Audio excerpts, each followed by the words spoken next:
Good morning students. तो आज हम बीएससी बीएड सेकेंड ईयर का जो टॉपिक पढ़ रहे थे पाचन, उसके बारे में ही आगे पढ़ेंगे। तो देखो हमने क्या क्या पढ़ लिया था। हमने लगभग पाचन के बारे में कि पाचन कैसे कैसे होता है, कौन कौन से पदार्थों का पाचन होता है, उन सब के बारे में पढ़ लिया था।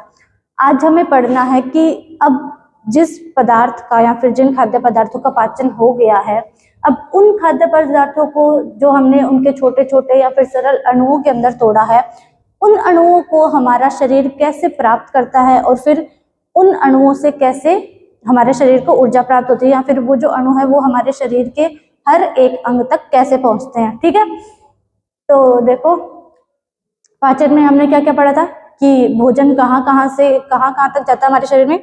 सबसे पहले मुख द्वारा हम भोजन को ग्रहण करते हैं। ठीक है, मुख में क्या होता है, हमारे दांत पाए जाते हैं जो भोजन को छोटे छोटे टुकड़ों में तोड़ने का कार्य करते हैं, और लार पाई जाती है। लार में पाया जाता है टाइलिन एंजाइम या फिर लार एंजाइम, जो क्या करता है भोजन को चिपचिपा लसलसा बनाता है और उसको छोटे छोटे घटकों में और तोड़ता है। उसके बाद मुख से भोजन जाता है मुख गुहा के अंदर। ठीक है, और फिर मुख गुहा में पाचन के बाद जो भोजन बचता है उसको हम बोलते हैं बोलस। ठीक है, फिर मुख गुहा के बाद भोजन जाता है ग्रसिका में, लेकिन ग्रसिका में क्या है, कोई भी या फिर किसी भी प्रकार का पाचक एंजाइम नहीं पाया जाता है, तो ग्रसिका में भोजन का पाचन नहीं होता है। फिर सिर्फ ग्रसिका क्या करती है कि जो मुख गुहा में जो भोजन का पाचन हुआ उस भोजन को हमारे अमाशय तक पहुंचाने का कार्य करती है। अमाशय में जैसे ही भोजन आया उसके अंदर HCl अम्ल मिल जाएगा, भोजन का जो माध्यम है वो क्या है अम्लीय हो जाएगा, और भी जो अमाशय द्वारा पाचक एंजाइम स्रावित किए जाते हैं वो सब क्या करेंगे, जो भोजन मुख गुहा से अमाशय में आया है उसके साथ क्रिया करेंगे। ठीक है, और जो भोजन मतलब अमाशय में आया उसको उसके और छोटे छोटे अणुओं के अंदर या फिर और उसके सरल अणुओं के अंदर तोड़ देंगे। अब जो अमाशय में भोजन का पाचन हो गया, अब जो भोजन ग्रहणी में जाएगा उसको हम बोलते हैं कायम। ठीक है, तो कायम, उसके बाद अमाशय से भोजन गया ग्रहणी के अंदर। ग्रहणी क्या होता है, अमाशय से जुड़ा हुआ छोटी आंत का जो भाग होता है उसको हम बोलते हैं ग्रहणी। ग्रहणी में भी पाचक एंजाइम पाए जाते हैं जो कि भोजन पर क्रिया करते हैं और भोजन को और सरल अणुओं के अंदर तोड़ते हैं। ग्रहणी के बाद जो भोजन पचित हो गया और ग्रहणी से जो भोजन छोटी आंत के अंदर जाता है उसको हम बोलते हैं चाइल। अब जो चाइल है वो जाएगा छोटी आंत में, और छोटी आंत में क्या होगा कि जो भी भोजन हमने ग्रहण किया है उस भोजन का जितना भी पाचन होना है वो सब छोटी आंत के अंदर पूर्ण हो जाता है। तो छोटी आंत में संपूर्ण जो खाद्य पदार्थ हमने ग्रहण किया उसका संपूर्ण पाचन हो जाता है। छोटी आंत के बाद भोजन जाता है बड़ी आंत में, और बड़ी आंत में क्या होता है कि जो भी भोजन हमने जिस भी भोजन का हमने पाचन कर लिया उसके बाद उस भोजन से जो भी पोषक पदार्थ प्राप्त हुए हैं उन सब पोषक पदार्थों को अवशोषित करना होता है, जिसका जो काम किसका होता है, हमारी बड़ी आंत का। तो हम पढ़ते हैं कि जो पचा हुआ भोजन हो गया उसका अवशोषण कैसे होता है। ठीक है, तो हम पढ़ते हैं कि जो भी पचा हुआ भोजन होता है वो क्या होता है, जो हमारी आहार नाल होती है, आहार नाल मैंने क्या बताया था कि मुख से लेकर गुदा तक का जो भाग होता है उसको बोलते हैं आहार नाल। तो जो भी हमारी आहार नाल होती है उसके अंदर क्या है, भोजन का लगभग या फिर पूर्ण रूप से पाचन हो जाता है, और जो भी पाचन के बाद जो भी उत्पाद बचता है या फिर जो भी अंतिम उत्पाद होता है वो क्या होता है, जल के अंदर घुलनशील होता है और विसरणशील होता है। तो अब जो ये जो ये भोजन है वो उसका पाचन हो गया, तो ये पचित भोजन क्या करेगा कि हमारे रक्त के माध्यम से और हमारी जो लसिका वाहिनी या जो लसिका कोशिकाएं होती है उसके माध्यम से क्या है, शरीर के सभी अंगों तक पहुंचाया जाएगा। ठीक है, तो क्या होता है कि पचे हुए भोजन का हमारी जो हमारी जो बड़ी आंत होती है उसकी कोशिकाओं द्वारा ग्रहण करना उस पचित भोजन को, और उसको रुधिर के अंदर मिला देना, और फिर रुधिर से उस पचे हुए भोजन का हमारे शरीर के बाकी अंगों तक पहुंचना या हमारे शरीर के बाकी अंगों तक उसका अवशोषण उसको पहुंचाना, इसको हम बोलते हैं अवशोषण। कि जो भी पचित भोजन है उसको हम क्या करेंगे, जो भी हमारी बड़ी आंत है उसके बड़ी आंत के द्वारा क्या किया जाता है, विसरण के माध्यम से रक्त के अंदर मिलाया जाता है। इसी क्रिया को हम बोलते हैं अवशोषण। उस भोजन का अवशोषण हो जाता है और जैसे ही वो खाद्य पदार्थ है वो रक्त के अंदर मिलता है तो रक्त क्या करता है कि हमारे शरीर के हर एक अंग तक बहता रहता है। तो रक्त के माध्यम से वो जो पोषक पदार्थ है वो हमारे शरीर के हर एक अंग तक पहुंच जाते हैं और फिर हमारे शरीर के अंगों को क्या है, ऊर्जा प्रदान करते हैं। तो देखो जो म्यूकस झिल्ली होती है किसकी, बड़ी आंत की, ठीक है। तो जो बड़ी आंत की म्यूकस झिल्ली होती है वो क्या होती है, बिल्कुल सपाट नहीं होती है, मतलब कि बिल्कुल सीधे नहीं होती है, बल्कि क्या होती है, वर्तुल होती है, थोड़ी उबड़ खाबड़ सी होती है, जिस को हम क्या बोलते हैं, फोल्ड्स ऑफ कर्करिंग, ठीक है। जो ये झिल्ली उबड़ खाबड़ सी होती है, सपाट ना होकर, तो इस उबड़ खाबड़ संरचना को हम बोलते हैं फोल्ड्स ऑफ कर्करिंग, ठीक है। तो अब जो ये फोल्ड्स ऑफ कर्करिंग है इसमें क्या है कि छोटे छोटे उभार पाए जाते हैं। ये देखो, जैसे ये तो हो गई सपाट झिल्ली, लेकिन जो बड़ी आंत की झिल्ली होती है वो क्या होती है, सीधी ना होकर थोड़ी सी ऐसे उबड़ खाबड़ सी होती है, ठीक है। तो अब जो ये उबड़ खाबड़ झिल्ली है इसमें जो ये उभार पाए जाएंगे इनको हम बोलते हैं रसांकुर। हर एक उभार को बोला जाता है रसांकुर, ठीक है। और ये जो उभार होते हैं उनके ऊपर क्या है, प्रत्येक कोशिका पर धीरे छोटे छोटे ऐसे बालों के समान संरचनाएं पाई जाती है जिनको हम बोलते हैं सूक्ष्मांकुर, ठीक है। तो जो ये सूक्ष्मांकुर होते हैं या ये क्या होते हैं, एक ब्रश के सदृश संरचना होती है, ठीक है। अब देखो जो म्यूकस झिल्ली की कोशिकाएं होती है उनको क्या हम बोलते हैं, अवशोषी कोशिकाएं, क्योंकि ये म्यूकस झिल्ली, ये झिल्ली किस में पाई जाएगी, हमारी बड़ी आंत में, और बड़ी आंत में क्या होता है, भोजन का अवशोषण होता है।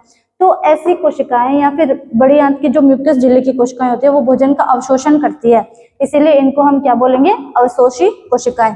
तो ये देखो, ये है एक सूक्ष्मांकुर की संरचना जो कि कहाँ पे पाई जाएगी, हमारी बड़ी आंत के अंदर। जो हमारी बड़ी आंत की झिल्ली होगी, मतलब बड़ी आंत की जो झिल्ली या फिर जो जैसे ये बड़ी आंत होगी ऐसे ऐसे, इसके अंदर ये वाला जो पार्ट होगा ना उसकी संरचना है ये, उसका सिर्फ एक पार्ट है, जो ऐसे उबड़ खाबड़ से झिल्ली है ना उसका ये एक पार्ट जो कि रसांकुर कहलाता है, उसकी संरचना है ये। तो देखो इसमें क्या क्या होता है, एक तो जो ये उभार है इस पूरे उभार को हम बोलेंगे रसांकुर, ठीक है। और ये जो उभार है इसके अंदर क्या है, विभिन्न प्रकार की आंतरिक ग्रंथियां पाई जाती है जो क्या करती है, भोजन का अवशोषण करने में सहायता करती है, ठीक है। तो ये जो संरचना आप देख रहे हैं ऐसे गड्ढे के समान, इसको बोलते हैं आंतरिक ग्रंथियां। अब जो ये रसांकुर है इसकी जो बाहरी सतह है उस सतह पर क्या है कि छोटे छोटे बाल या फिर जो हमारा टूथ ब्रश होता है या फिर जो सीधा वाला भी ब्रश होता है उसमें क्या है, उसके जो ब्रिसल्स होते हैं उसके समान इस सूक्ष्मांकुर पर छोटी छोटी संरचनाएं पाई जाती है, या फिर बालों के समान भी बोल सकते हो आपकी बालों के समान छोटी छोटी संरचनाएं पाई जाती है इसके ऊपर। तो इन संरचनाओं को हम बोलते हैं सूक्ष्मांकुर, ठीक है। और इस रसांकुर के बीच में क्या होता है, विभिन्न प्रकार के तंतु पाए जाते हैं। जैसे ये वाली जो संरचनाएं दिख रही है ना आपको, जो ये लाइनें से दिख रही है, इनको हम बोलते हैं तंत्रिका तंतु। और जो ये बीच में छोटी छोटी और संरचनाएं हैं इन तंत्रिका तंतुओं के बीच में, इन संरचनाओं को बोलते हैं पेशी तंतु, क्योंकि जो हमारे जितने भी अंग होते हैं शरीर के उनमें पेशियां तो पाई जाती है। पेशियां क्या करती है, हमें गति करने में सहायता करती है, या फिर हमारे शरीर के जो आंतरिक अंग है उनमें भी अगर किसी पदार्थ की गति होगी या किसी पदार्थ पे कोई क्रिया करनी होगी तो उसके लिए भी उन अंगों की गति आवश्यक है, इसीलिए क्या होती है, इनमें पेशी तंतु भी पाए जाते हैं जो किसी भी अंग की गति में सहायता करते हैं, ठीक है। और ये हो गई कोशिकाएं। तो एक जो रसांकुर होता है उसकी संरचना में क्या क्या पाया जाता है, एक तो जो ये उभार हो गया, इस पूरे उभार को बोलेंगे रसांकुर। इसके अंदर विभिन्न प्रकार की आंतरिक ग्रंथियां पाई जाती है, इनके ऊपर बालों के समान संरचनाएं पाई जाती है जिनको बोलते हैं सूक्ष्मांकुर। अब सूक्ष्मांकुर के बाद इसमें क्या है, तंत्रिका तंतु पाए जाते हैं, और इन तंत्रिका तंतुओं के बीच में पाए जाते हैं पेशी तंतु और कोशिकाएं भी पाई जाती है। अब हमने पढ़ा कि जब भोजन के घटक पढ़े थे तो हमने अलग अलग घटक पढ़े थे, जैसे कि कार्बोहाइड्रेट, प्रोटीन, वसा, खनिज, जल, विटामिन।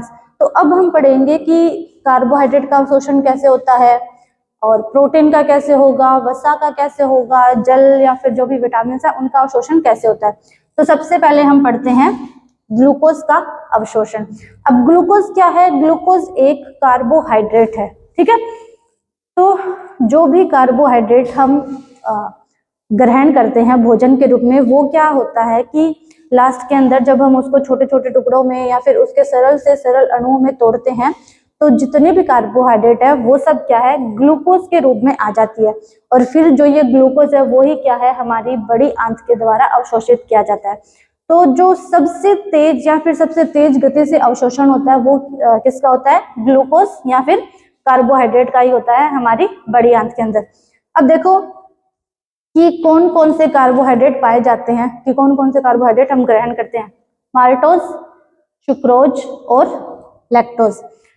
जो माल्टोज है वो क्या है? एक डाइसैकेराइड है। सुक्रोज एक पॉलीसैकेराइड है और लैक्टोज भी क्या है? एक डाइसैकेराइड। तो जितने भी ये डाइसैकेराइड कार्बोहाइड्रेट है ये जैसे ही मतलब ये छोटे आंत में जाते हैं तो इनका पाचन होता है। तो जितने भी डाइसैकेराइड और पॉलीसैकेराइड कार्बोहाइड्रेट है उन सबको क्या है? मोनोसैकेराइड कार्बोहाइड्रेट के अंदर चेंज कर दिया जाता है, जिससे क्या है? उसका जो अवशोषण है वो आसानी से हो सके। तो और इनका अवशोषण या फिर इनका जो पाचन है, जितने भी कार्बोहाइड्रेट है उनका पाचन कौन से एंजाइम की हेल्प से होता है? एमाइलेज, ठीक है। हमेशा याद रखना कि जितने भी कार्बोहाइड्रेट है उन सबका पाचन एमाइलेज एंजाइम की सहायता से ही होता है। जब एमाइलेज एंजाइम डाइसैकेराइड या फिर पॉलीसैकेराइड कार्बोहाइड्रेट के ऊपर रिएक्शन करेगा या क्रिया करेगा तो उसके बाद ही क्या है? ये सब अपने मोनोसैकेराइड रूप के अंदर टूटते हैं। तो माल्टोज भी मोनोसैकेराइड के अंदर चेंज हो जाएगा। माल्टोज चेंज हो जाता है माल्टेज में, सुक्रोज ग्लूकोज और फ्रक्टोज में, और लैक्टोज जो है वो लैक्टेज के अंदर चेंज हो जाता है, ठीक है। और जितने भी मोनोसैकेराइड कार्बोहाइड्रेट होते हैं वो किसके अंदर? डी ग्लूकोज के रूप में पाए जाते हैं। जितने भी मोनोसैकेराइड कार्बोहाइड्रेट होंगे वो सब क्या है? हमारे शरीर के अंदर बाद में इन डाई और पॉलीसैकेराइड से जो भी मोनोसैकेराइड बनेंगे वो क्या है? डी ग्लूकोज के रूप में पाए जाएंगे, जिनको क्या करेगा? हमारे बड़ी आंत की जो भी कोशिकाएं हैं या फिर जो भी म्यूकस झिल्ली की कोशिकाएं हैं उनके द्वारा अवशोषित कर लिया जाएगा। देखो अब जो ग्लूकोज है उसका जो अवशोषण है वो 2 चरणों में पूरा होता है। पहला विसरण के रूप में और दूसरा होता है सक्रिय परिवहन के रूप में। तो अब विसरण क्या होता है? आप लोगों को पता है कि जो हमारी बड़ी आंत की झिल्ली है वो क्या होती है? विसरणशील और अर्धपारगम्य होती है। अर्धपारगम्य का क्या मतलब है? कि वो क्या करती है? कुछ पदार्थों को अपने अंदर से गति करने देती है, ठीक है। कि कुछ पदार्थ जो है वो उस झिल्ली के अंदर भी जा सकते हैं और उस झिल्ली से बाहर भी निकल सकते हैं। कुछ स्पेसिफिक पदार्थ होते हैं ऐसे जो कि झिल्ली से बाहर निकल सकते हैं और उनके अंदर आ सकते हैं। तो ऐसी झिल्ली को हम बोलते हैं अर्धपारगम्य झिल्ली। और विसरण का क्या मतलब होता है? जैसे मतलब मान लो कि कोई पदार्थ है वो 2 जगह पे उपस्थित है। एक जगह पे वो ज्यादा मात्रा में या फिर उसकी अधिक सांद्रता उपस्थित है और दूसरी जगह पे क्या है? उसकी कम सांद्रता है। तो वो पदार्थ क्या करेगा? अपनी अधिक सांद्रता से कम सांद्रता की ओर गति करता है। इस प्रक्रिया को हम बोलते हैं विसरण।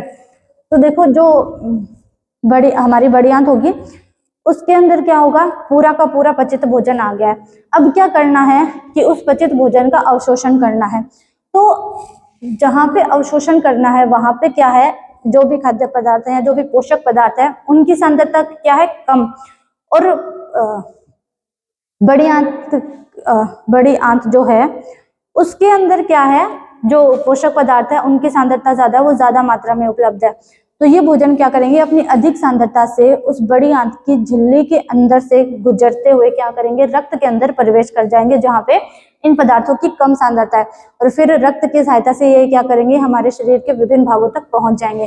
तो ग्लूकोज का जो परिवहन है वो किसके कौन कौन से चरणों में? पहला हो गया विसरण, की ज्यादा सांद्रता से निम्न सांद्रता की ओर गमन करना, पहला हो गया विसरण। बाद में है सक्रिय परिवहन। तो इसमें क्या होता है कि जो ग्लूकोज बना, जो मोनोसैकेराइड थे डी ग्लूकोज के रूप में थे, वो क्या करते हैं? सीधे ही रक्त में उनका परिवहन हो जाता है। पहले क्या, विसरण की सहायता से जो अवशोषित पदार्थ है वो किस में आ गए, रक्त के अंदर आ गए, और फिर रक्त के माध्यम से वो सीधे ही परिवहन करते हुए या फिर सक्रिय परिवहन करते हुए क्या होता है, शरीर के बाकी अंगों तक पहुंच जाते हैं। इसको बोलते हैं सक्रिय परिवहन। तो ग्लूकोज का जो हर एक अंग तक पहुंचना हो वो क्या है, 2 क्रियाओं द्वारा होता है। पहला विसरण के द्वारा और दूसरा होता है सक्रिय परिवहन के द्वारा। ऐसे करके ग्लूकोज का अवशोषण पूर्ण रूप से हो जाता है। अगला है कि जो भी कार्बनिक अम्ल है, कार्बनिक लवण है या पानी है, उसका अवशोषण हमारे शरीर में कैसे होता है। तो देखो, जो भी कायम होता है, कायम क्या था, अमाशय के द्वारा जो पचित भोजन था उसको हमने बोला था कायम। तो कायम जो होता है उसके अंदर 95% तक पानी होता है, ठीक है। तो अब इस पानी 95% तक पानी, मतलब कि पानी ज्यादा मात्रा में उपस्थित है या फिर उसकी सांद्रता ज्यादा है। तो विसरण की सरल विसरण के द्वारा क्या होगा कि ये जो पानी है उसको अवशोषित कर लिया जाएगा, मतलब कि उसकी अधिक सांद्रता से उसको कम सांद्रता वाली जगह पे ले जाया जाएगा, जो क्या होगा, हमारा रक्त होगा या फिर हमारी जो बड़ी आंत की कोशिकाएं या अवशोषित कोशिकाएं वो होगी, तो वो उसको ग्रहण कर लेगी। अब है कि पानी के साथ साथ हमारे जो भोजन था उसके अंदर और क्या क्या था, sodium ion, chloride ion, magnesium ion और फेरस या फिर फेरिक आयन, ठीक है। तो जल के साथ साथ क्या है, इन आयनों का भी अवशोषण जो छोटी बड़ी आंत की हमारी कोशिकाएं हैं, अवशोषित कोशिकाएं, उनके द्वारा कर लिया जाता है। देखो, मुख जो हमारी मुख गुहा थी और जो ग्रसिका थी जिसके माध्यम से होता हुआ भोजन जो है हमारे आमाशय में पहुंचा था, तो मुख गुहा और ग्रसिका द्वारा किसी भोजन के किसी भी घटक का किसी भी प्रकार का कोई भी अवशोषण नहीं किया जाता है, ठीक है, याद रखना। उसके बाद में है विटामिन का अवशोषण कैसे होगा। तो जो vitamin A, vitamin D, vitamin E और विटामिन के है, ये सब क्या होते हैं, वसा में घुलनशील विटामिन होते हैं, और जो विटामिन सी और बी है वो क्या होते हैं, जल में घुलनशील विटामिन है। तो जो वसा में घुलनशील विटामिन है ये क्या करते हैं कि जब भोजन आमाशय में होता है, ठीक है, तो आमाशय में क्या भोजन काफी टाइम के लिए ठहरता है, तो जब वो भोजन आमाशय के अंदर ठहरा होता है तो ये जो विटामिन है ए, डी, ई और के, ये क्या होते हैं, वसा के अंदर घुल जाते हैं, ठीक है। और वसा का पाचन क्या है, धीरे धीरे आमाशय द्वारा भी किया जाता है, उसके बाद ग्रहणी द्वारा भी और छोटे आंत द्वारा भी। और जैसे ही ये जो वसा है ये कहाँ पे आती है, हमारी बड़ी आंत के अंदर आती है। तो बड़ी आंत के द्वारा जब वसा का अवशोषण किया जाता है तो वसा के साथ साथ ही vitamin A, vitamin D, vitamin E और विटामिन के का अवशोषण भी कर लिया जाता है, ठीक है। आमाशय से भोजन जाता है छोटी आंत में। उसके बाद क्या है, जो हमारा विटामिन सी और विटामिन बी है, ये क्या है, जल के अंदर घुलनशील है। तो इनका जो अवशोषण है वो किसके द्वारा होता है, विसरण द्वारा, क्योंकि हमने जल के अवशोषण में भी पढ़ा था ना कि जल क्या होता है, विसरण द्वारा अवशोषित होता है, अपनी अधिक सांद्रता से निम्न सांद्रता की ओर गमन करता है। तो जब ये वाले जो विटामिन है ये जल के अंदर घुल जाते हैं, तो जैसे जल का अवशोषण होगा वैसे ही क्या होगा, इन वाले विटामिन का भी अवशोषण हो जाएगा, मतलब कि विसरण द्वारा ये अवशोषित कर लिए जाएंगे, ठीक है। तो आज हमने क्या क्या पढ़ा कि पचे हुए भोजन का अवशोषण कैसे होता है।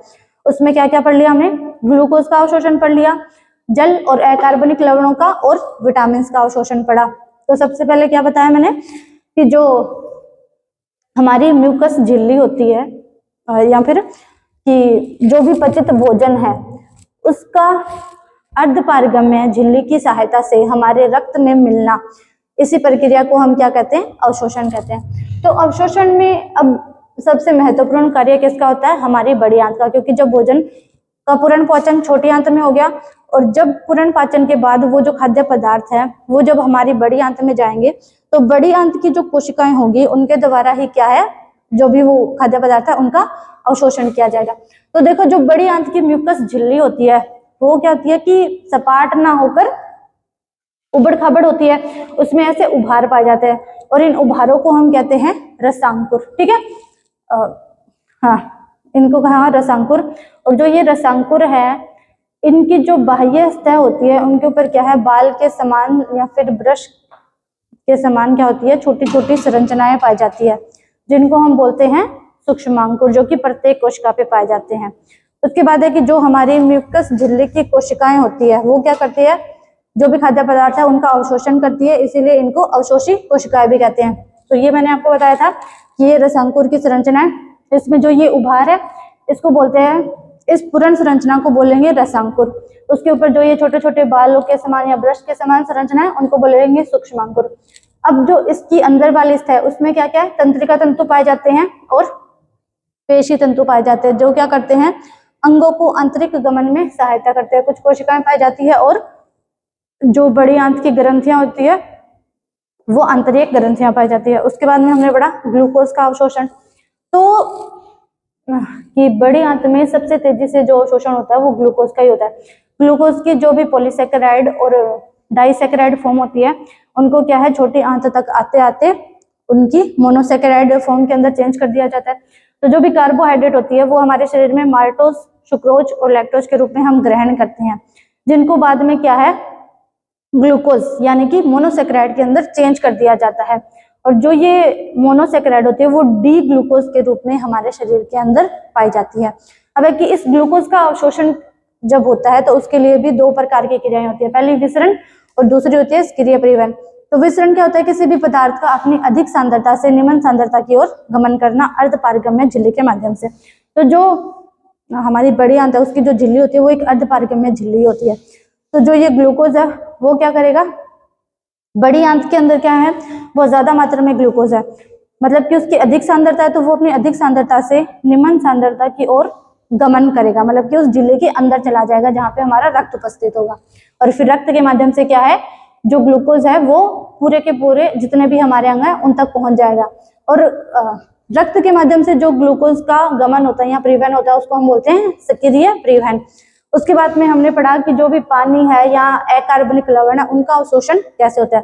तो देखो जो कायम होता है, कायम क्या होता है, अमाशय के अंदर जो पचित भोजन होता है उसको हम बोलते हैं कायम। तो कायम के अंदर सबसे ज्यादा मात्रा में पानी पाया जाता है, कितना, 95%। तो जो ये 95% पानी है इसका जो अवशोषण है वो सरल विसरण के माध्यम से होता है, मतलब कि ये अपनी अधिक सांद्रता से निम्न सांद्रता की ओर जाता है। और जल के साथ साथ इसमें क्या है, सोडियम क्लोराइड, मैग्नीशियम और आयरन, ये सब आयन भी पाए जाते हैं।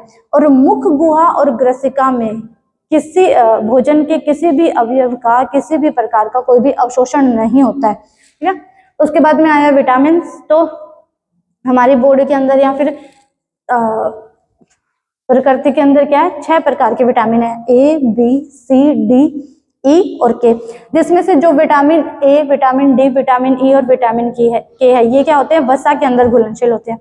तो जब भोजन अमाशय के अंदर आता है उसका पाचन होने के लिए, तो ये जो विटामिन है ए, डी, ई के, ये क्या होते हैं, वसा के अंदर घुल जाते हैं। और जैसे जैसे वसा का पाचन होता जाता है और वसा का अवशोषण होता है, वैसे ही वसा के साथ साथ क्या है, इन विटामिन का भी अवशोषण और पाचन हो जाता है। और जो अब बाद में जो विटामिन बचे सी और बी, ये क्या होते हैं, जल के अंदर घुलनशील होते हैं, तो ये जल के अंदर घुल जाते हैं। और जैसे जैसे जल का पाचन और अवशोषण होता है वैसे वैसे विटामिन बी और विटामिन सी का भी पाचन और अवशोषण हो जाता है, ठीक है बच्चों। तो आज के लिए इतना ही, और कल हम पढ़ेंगे कि जो भी हमारी वसाएं हैं उनका पाचन कैसे होता है, ठीक है। और जो भी प्रोटीन्स रहेगा ना, प्रोटीन का पाचन कैसे होता है। और उसके बाद में सिर्फ एक टॉपिक शेष रहेगा, पाचन के अंदर जितने भी एंजाइम्स आए थे कि कौन कौन सा एंजाइम किस भोजन के ऊपर या फिर कौन से भोजन के घटक के ऊपर कार्य करता है, तो वो सब पढ़ेंगे हम। उसके बाद में आपका ये चैप्टर कंप्लीट हो जाएगा, ठीक है। आज के लिए इतना ही।